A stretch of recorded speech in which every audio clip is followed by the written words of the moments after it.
বুলি আগবঢ়াবৰ কাৰণে অনুৰোধ জনাইছোঁ।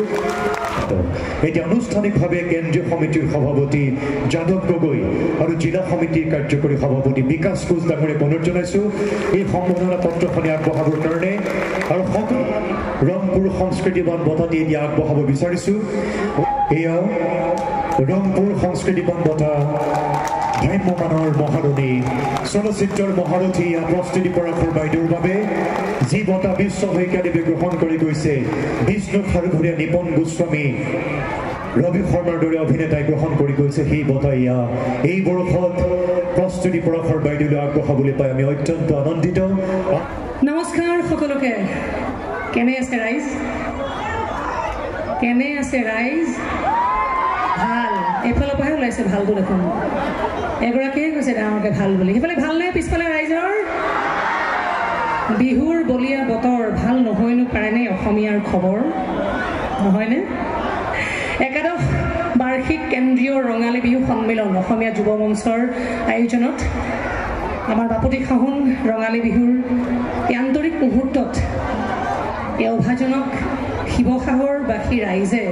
অসমীয়া যুৱ মঞ্চই, মহিলা মঞ্চই আজি যিখিনি সন্মান দিলে, যিখিনি অনুপ্ৰেৰণা দিলে, চিৰজীৱন প্ৰতিটো খোজত সদায় কাৰণে চিৰস্মৰণীয় হৈ থাকিব। মই নত শিৰে আপোনালোক আটাইটিলৈকে মোৰ আন্তৰিক কৃতজ্ঞতা, ধন্যবাদ, মোৰ সেৱা জনাইছোঁ। এই সৃষ্টিশীল কামৰ লগত জড়িত হৈ থকা মানুহখিনিৰ জীৱনৰ কিছুমান সোৱাদ থাকে। সেই সোৱাদবোৰ হৈছে এই দৰ্শকৰ যে হাত চাপৰিটো, দৰ্শকৰ যে মৰমখিনি, দৰ্শকৰ যে চেনেহখিনি, এবাৰ যে চুই চোৱাৰ হেঁপাহখিনি, এবাৰ যে চাই যোৱাৰ হেঁপাহখিনি, সেইবোৰে হৈছে আমাৰ কাৰণে মহৌষধ। ৰিভাইটেল বুলি এটা দৰৱ থাকে নহয়, ৰিপুণ মহা সন্মুখত বহি আছে। আমাৰ কাৰণে সেইবোৰ হৈছে ৰিভাইটেল, আমাৰ কাৰণে মহৌষধ। আৰু জীৱনৰ প্ৰতিটো খোজত দৰ্শকৰে আশীৰ্বাদ শিৰত পোৱাৰ কাৰণে আমি সঁচাকৈ সৌভাগ্যৱান অনুভৱ কৰোঁ যে ঈশ্বৰে আমাক এনেকৈ জন্ম দিলে, এনেকৈ সৃষ্টিশীল কামত নিজে ভাল পোৱা কাম কিছুমান কৰি থাকিবলৈ আমাক ঈশ্বৰে এটা সুবিধা দিছে, এটা সুযোগ দিছে। বহাগ মাহ যাবৰে হ'ল, এটা জেঠ মাহ সোমোৱা হৈছেগৈ আৰু তৎসত্ত্বেও আমি কৃষিভিত্তিক অসমীয়া জাতিয়ে এই অসমীয়া ৰঙালী বিহুত আমাৰ কাৰণে অতিকৈ চেনেহৰ নহয়, অতিকৈ আপোনৰ হয়। ভূপেন দাই গাই গৈছে যে বহাগ মাথো এটি ঋতু নহয়, নহয় বহাগ এটি মাহ, অসমীয়া জাতিৰ ই আয়ুস ৰেখা, গণ জীৱনৰ ই সাহ। এই কৃষিভিত্তিক অসমীয়া জাতিয়ে যেনেকৈ বহাগৰ সময়ত নতুনকৈ কঁকালত টঙালি বান্ধে কঠীয়া সিঁচিবলৈ পথাৰত, তেনেকৈ প্ৰত্যেকজন অসমীয়াৰ বুকুত এটা নতুন জোৱাৰৰ সৃষ্টি হয় বহাগৰ সময়ত। এই ৰঙালী বিহুৰ সময়ত নতুন প্ৰতিশ্ৰুতিৰ সৃষ্টি হয়। যেনেকৈ আমি দেখোঁৱেই নহয় যে গছে বনে পাত সলায়, নতুন নতুন কুঁহিপাত ওলায়, ফলে ফুলে জাতিষ্কাৰ হয়, সেউজীয়া হৈ পৰে চাৰিওদিশ। ঠিক তেনেকৈ আমাৰ অসমীয়াৰ মনবোৰো কিন্তু সেউজীয়া হৈ পৰে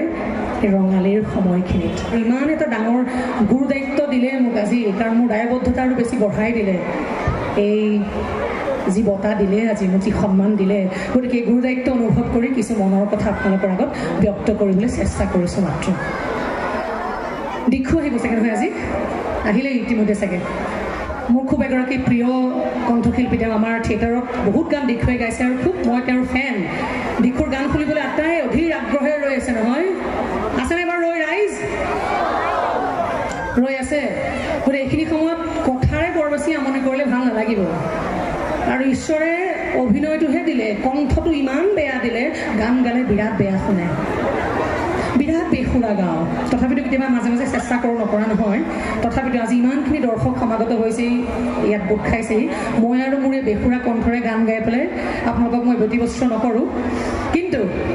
আহিছোঁ যেতিয়া এফাকে যদি নিজৰ মনৰ কথা নকওঁ নহয় জানো, তেতিয়া আধৰুৱা হৈ ৰ'ব। অৰ্ধাংগিনী এখন নাটক আছিলে, তাত এটা খুব সুন্দৰ কবিতা আছিলে। কবিতাটো হৈছে এবাৰ হাঁহি দিয়া না প্লিজ। এই যে ক'লোঁ অসমীয়াৰ বাপতি সাহোন ৰঙালী বিহুৰ সময়খিনিত আমাৰ প্ৰতিজন অসমীয়াৰ বুকুত যে নতুন জোৱাৰ উঠে, এটা আনন্দৰ যে জোৱাৰ উঠে, প্ৰতিজন মানুহৰ মুখত চাবচোন এটা সুন্দৰ সুন্দৰ মিঠা হাঁহি থাকে ৰঙালী বিহুৰ সময়ত। যেনেকৈ কাতি বিহুৰ সময়ত আমাৰ মনটো অকণমান ভাৰাক্ৰান্ত হৈ থাকে, ভোগালী বিহুৰ সময়তো আমি উৎসৱ পালন কৰোঁ, কিন্তু ৰঙালী বিহুটো আমাৰ কাৰণে আটাইতকৈ ৰঙৰ উৎসৱ বুলি কোৱা যায়। আৰু সেই ৰঙালী বিহুৰ সময়তে যেতিয়া সকলোৰে মুখত সেই হাঁহি থাকে, গতিকে হাঁহিৰে এটা কবিতা মই আৰম্ভণি কৰিব বিচাৰিছোঁ। আৰু অৰ্ধাংগিনী নাটকখনৰ দুটা সংলাপেৰে আজি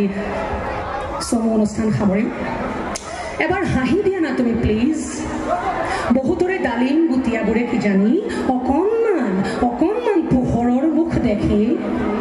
তোমাৰ হাঁহিটি দেখিলে তুমি চাগে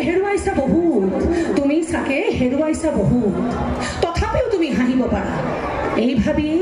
যে তোমাৰ হেৰুৱাখিনিয়ে হয়তো পূৰণ কৰিছে কাৰোবাৰ পৰম প্ৰাপ্তিৰ আশা তোমাৰ চকুত হয়তো তৰা হৈ জিলিকিছে অশ্ৰুকণা অথবা গালি দি গৈছে শোকৰ নিজৰা তথাপি তুমি হাঁহিব পাৰা এই ভাবি যে তোমাৰ চকুৰে হয়তো ঈৰ্ষাত কাতৰ কাৰোবাক দিছে ক্ষণিক আনন্দৰ সোৱাদ যুঁজি ভাগৰি যাব পাৰা তুমি কাৰণ জীৱনৰ প্ৰতিটো বাটেই যে বৰ খলা বমা পৰিলে উঠিব নোৱাৰি উঠিলে আগুৱাব নোৱাৰি তথাপি তুমি হাঁহিব পাৰা এই ভাবিয়ে যে জীৱনৰ এটি বিনামূলীয়া স্কুল ঘৰ জীৱন আমাৰ জীৱনবোৰ এটি বিনামূলীয়া স্কুল ঘৰ যুঁজি হাঁহি যা হাঁহি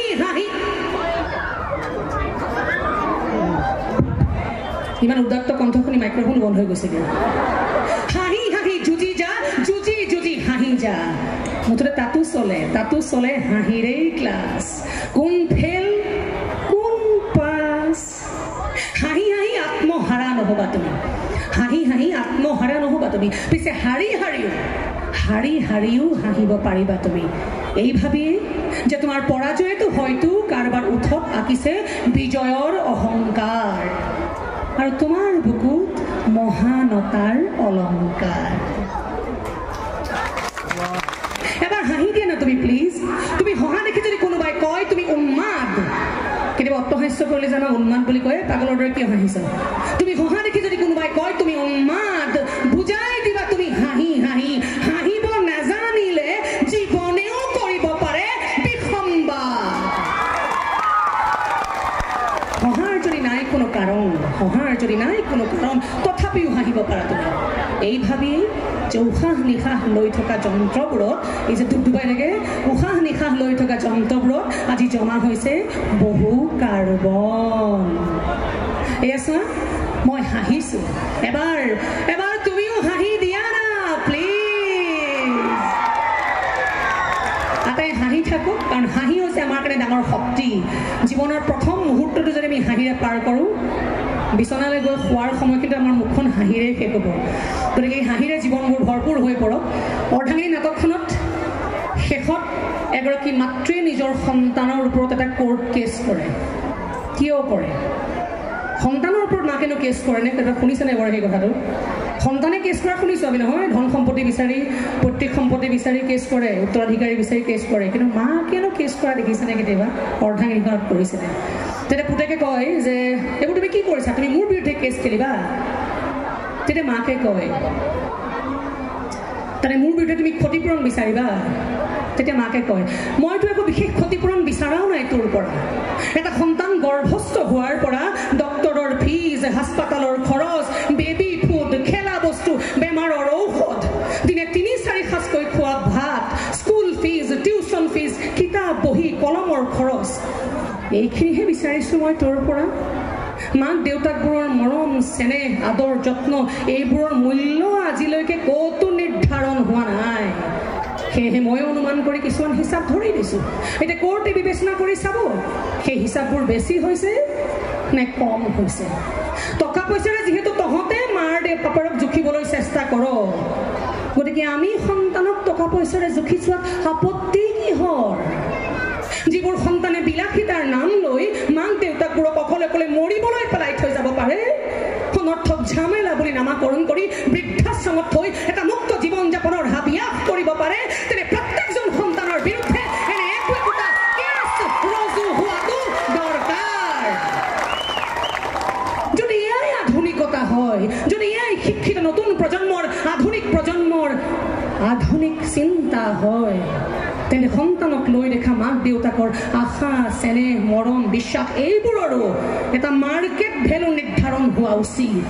যাতে সময়ত সন্তানবোৰৰ পৰা মাক দেউতাকবোৰেও সেইবোৰ আদায় কৰিব পাৰে সন্তানে যেনেকৈ উত্তৰাধিকাৰ দাবী কৰে তেনেকে মাক দেউতাকবোৰেও সন্তানৰ পৰা ত্যাগ আৰু স্নেহৰ মূল্য আদায়ৰ অধিকাৰ দাবী কৰিব পাৰে কৰাটো উচিত এনেকুৱা যাতে কাৰো জীৱনত নহওক দেই কোনো পিতৃ মাতৃয়ে যাতে সন্তানৰ পৰা তেওঁলোকৰ মৰম চেনেহৰ অধিকাৰ দাবী কৰিবলগীয়া নহয় কাৰণ পিতৃ মাতৃ আমাৰ কাৰণে সৰ্বশ্ৰেষ্ঠ আমাৰ পৰম গুৰু পিতৃ মাতৃ প্ৰতিগৰাকী সন্তানলৈ মোৰ এটাই অনুৰোধ যে পিতৃ মাতৃক যিয়ে ভক্তি কৰে পিতৃ মাতৃক যিয়ে ভাল পায় তেওঁক ঈশ্বৰে ভাল পায় তেওঁক সদায় ঈশ্বৰে সহায় কৰে আগুৱাই যাবৰ কাৰণে তেওঁক সদায় ঈশ্বৰে সহায় কৰে তেওঁৰ সপোনবোৰ পূৰণ কৰিবৰ কাৰণে কাৰণ পিতৃ মাতৃ এনেকুৱা দুজন ব্যক্তি যিয়ে অহৰহ প্ৰতিনিয়ত প্ৰতিক্ষণত প্ৰতি মুহূৰ্তত নিজৰ সন্তানৰ কাৰণে সদায় শুভ চিন্তাই কৰে সদায় আশীৰ্বাদেৰে ভৰাই ৰাখে গতিকে আটাইলৈকে অনুৰোধ আমাৰ মনৰ ভিতৰত যেনেকৈ ক'লোঁ যে ৰঙাৰীৰ সময়ত আমি নতুন প্ৰতিশ্ৰুতি লোৱাৰ সময় এনেকুৱা এটাও প্ৰতিশ্ৰুতি আমি লওঁচোন আহক যে আজিৰ সময়ৰ পৰা এতিয়াৰ পৰা অন্তত আমি আমাৰ নিজৰ পিতৃ মাতৃৰ প্ৰতি সেই আদৰ চেনেহ মৰম চেনেহবোৰ থাকেই কেতিয়াবা আমি প্ৰকাশ ভংগীবোৰ পাহৰি যাওঁ প্ৰকাশ কৰিবলৈ পাহৰি যাওঁ সেই প্ৰকাশ ভংগীবোৰৰ লগতে তেওঁলোকক ভালেৰে ৰাখোঁ আহক কিন্তু আৰু এটা মোৰ সংলাপ আছিলে যে এইটো সংলাপ সন্তানক কয় আৰু বেলেগ সন্তানক কয় সন্তানে কয় যে তোমালোকে আজিকালি মানে পুৰণা জেনেৰেশ্যনৰ সময়ৰ মানুহ বুঢ়া বুঢ়ী মানুহ তোমালোকে কি বুজিবা সেইবোৰ কথা তেতিয়া মাকে কয় কিয় বুজি নাপাম তহঁতে আজিকালি ল'ৰা ছোৱালীবোৰৰ অনবৰতে কিয় ভাবি থাক যে মাক দেউতাকবোৰে একো বুজি নাপায় বুলি মাক দেউতাকবোৰে কি মগজ নোহোৱাকৈ জন্ম লৈছে নেকি নে তহঁতবোৰে ডাবল মগজ লৈ জন্ম লৈছ তহঁতৰ দৰে ফেচবুক ফ্ৰেণ্ড নাথাকিব পাৰে কিন্তু স্কুল কলেজৰ বন্ধুবোৰে আজিও মোক ফোন কৰি কৰি খবৰ লৈ থাকে তহঁতৰ দৰে ইনষ্টাগ্ৰাম নুবুজিব পাৰোঁ কিন্তু এইখন ঘৰত কোনে কিমান গ্ৰামকৈ চাউলৰ ভাত খায় দেউতাৰে মাহেকত কিমান গ্ৰাম চাউল কিনিব লাগে সেই হিচাপ কিন্তু মোৰ জিভাৰ আগত আছে তহঁতৰ দৰে ৰঙীন ৰঙীন ফটো দি মোবাইলত ষ্টেটাছ দিব নাজানিব পাৰোঁ কিন্তু ঘৰখনৰ ষ্টেটাছ কেনেকৈ ৰক্ষা কৰিব লাগে সেই জ্ঞান মোৰ আছে তহঁতৰ দৰে ভুলে শুদ্ধ ইংৰাজী মাতি নকলি চাহাব হ'ব নাজানিব পাৰোঁ কিন্তু শুদ্ধ অসমীয়া কথাৰে অসমীয়া সাজপাৰ পিন্ধি কেনেকৈ প্ৰকৃত অসমীয়া হৈ অহংকাৰ কৰিব লাগে সেয়া তহঁতক কাণত ধৰি শিকাব পাৰিম আমি গতিকে আমি একো নুবুজো বুলি ভাবি অধপতে যোৱাৰ বাটটো পোনাই নলবি আজি চাগে ল'ৰা ছোৱালীবোৰে বিৰাট খং খেছে দেই মোৰ ওপৰত এইজনো আহি পেলাই কিনো আমাক ইমান ভাষণ দি আছে নহয় আটাইৰে কাৰণে সেইকাৰণে মন ভাল লগাবলৈ আমি এপাক বিহুকে নাচোঁ দেই বিহু নাচে আজি আমাৰ অনুষ্ঠান সামৰিম কাৰণ দিখু গান শুনিবলৈ ময়ো আগ্ৰহেৰে ৰৈ আছোঁ যদি সময় কোলাই তেতিয়াহ'লে অকণমান কেইটামান গান শুনি যাম আহি আছে আৰু নাহে নেকি কোনো ক'ত গ'ল আপোনালোকৰ মহিলা মঞ্চৰ সুৰক্ষী মহিলাসকল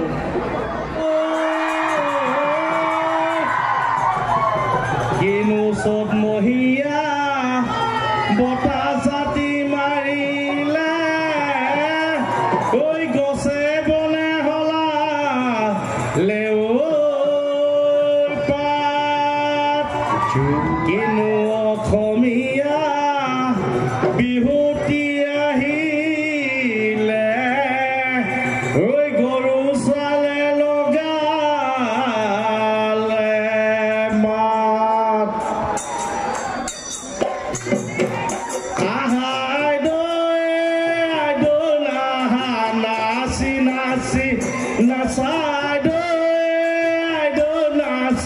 গৈ গৈ তেহে দেখিবলৈ ভালে ঐ নাচোতে নাচিবা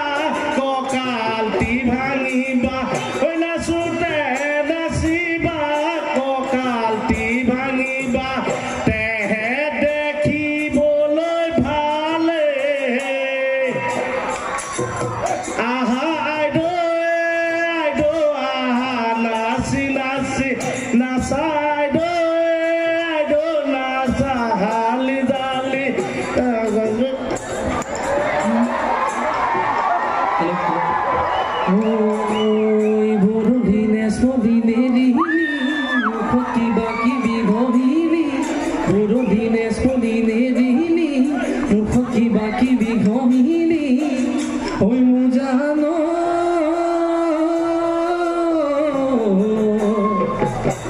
চহৰলৈ যোৱাৰ পৰাই ধুনীয়া হৈ পৰিলি ঐ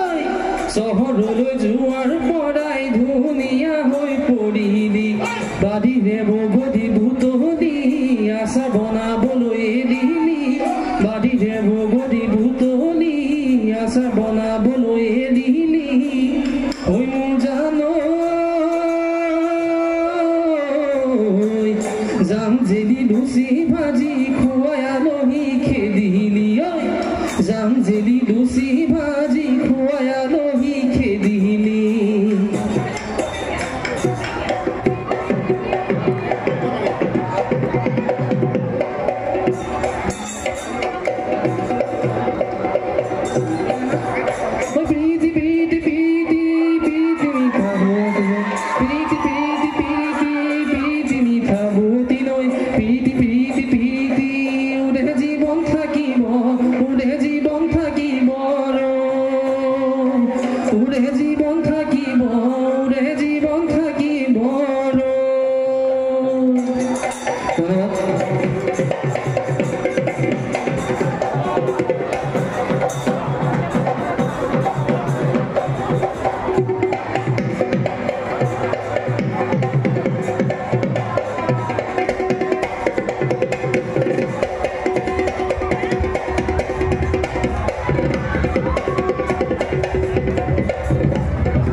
জ্ঞাপন কৰিছোঁ আমাৰ সংগ দিয়া বিহুৱতী আটাইকেইগৰাকীকে আৰু খুব বুদ্ধি হওক আচলতে মই সেইকাৰণে আছেকে মঞ্চলৈ মাতি নিজে অকণমান কাষে পাশে নাচি থাকিলেও চলি যায় নহয় মই পুনৰবাৰ আপোনালোকৰ পৰা বিদায় মাগিছোঁ পুনৰবাৰ ধন্যবাদ জ্ঞাপন কৰিছোঁ শিৱসাগৰ জিলাৰ অসমীয়া যুৱ মঞ্চ মহিলা মঞ্চৰ সমূহ বিষয়ববীয়া কৰ্মকৰ্তাসকলক আমাক এইখিনি সন্মান দিয়াৰ কাৰণে বিষ্ণু খাৰগড়েদেৱৰ লগত একে শাৰীতে থিয় কৰা একেটা সন্মান মোক দিয়াৰ কাৰণে মই সঁচাকৈ অনুপ্ৰাণিত হৈছোঁ আপোনালোকৰ মাজৰ পৰা আৰু এই অনুপ্ৰেৰণা এই মৰম চেনেহ সদায় যাতে আমাৰ শিৰত এনেকৈ থাকে তাৰে কামনাৰে পুনৰবাৰ আমাৰ বাপুতি সাহোন ৰঙালীৰ আন্তৰিক ওলগ জনাই সামৰিছোঁ ধন্যবাদ শুভৰাত্ৰি